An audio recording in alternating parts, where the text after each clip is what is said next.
ஆனால் இந்த மேலே போட்டிருக்க Maruti Ritz 2011 model 2 owner வண்டினே.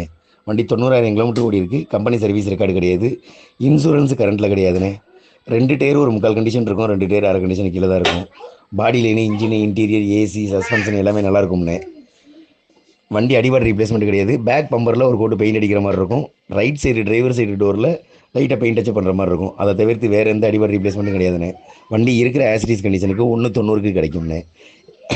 2011 2 owner Maruti Ritz LTI, AC, power steering, power window, front 2 door power window மட்டும்தான் வரும். வண்டி டீசல் வண்டி, 2 ஓனரு. இன்சூரன்ஸ் கரண்ட்டில் கிடையாது. 90,000 கிலோமீட்டர் ஓடி இருக்குது. கம்பெனி சர்வீஸ் ரெக்கார்டு கிடையாது. அடிபாடு ரீப்ளேஸ்மெண்ட் கிடையாது. பேக் பம்பர் மட்டும் பெயிண்ட் அடிக்கிற மாதிரி இருக்கும். ரைட் சைடு டோரில், டிரைவர் சைடு டோரில் லைட்டாக கீழே ஒரு பெயிண்ட் டச்சப் பண்ணுற மாதிரி இருக்கும். அதை தவிர்த்து வேறு எந்த அடிபாடு ரீப்ளேஸ்மெண்ட் கிடையாது. வண்டி 190க்கு தான் கிடைக்கும்னே. அது கீழே கிடைக்க வாய்ப்பு இல்லைண்ணே. வண்டி சென்னையில் பார்க்கணும்.